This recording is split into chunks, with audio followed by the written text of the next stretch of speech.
Siomay! Siomay!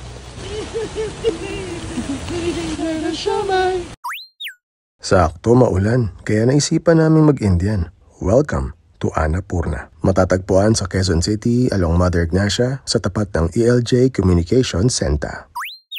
Nagkalapagan na, yan ang kanilang paneer pakura. Tamarind chutney, mint chutney. Inistartira na ni Penny. Ang paneer ay popular Indian cheese na may very mild na lasa. Sa panlasa ko, mas masarap na isawsaw sa mint chutney to. Yung pani puri nila, kalasa naman ng ibang mga natikman ko na. Mas mahal lang dito, 250 pesos, 7 piraso. Sa The Biryani Story kasi, yung 150 mo, 10 piraso na. Pero syempre, kung nandito ka na at may konti ka namang extra, pani puri toast na. Drink ni Penny, mango lassi. Sa akin naman, strawberry. Kung yung butter naan gusto mo matikman, i-cheese mo na kasi buttery na yan. Yan yung mutton masala, yan naman yung garlic naan nila. Yan nga pala yung pinsan ni Christina, si Shahi Paneer. Tamis ng unang halik. Charet! Masarap ang creamy, ang buttery, panalo sa naan, pwede mo ring kaninan. Pero nagkamali kami dyan. Ito preference lang namin ni Penny. Since paneer na yung appetizer namin, dapat kinarne na namin yan para di gaanong nagkasuyaan. Iyang moton masala kaya hindi nagmamantika at medyo malapot yung sarsa, tingin ko dinagdagan nila ng yogurt. Ang in-order kasi namin mild spicy para malasahan na maigi.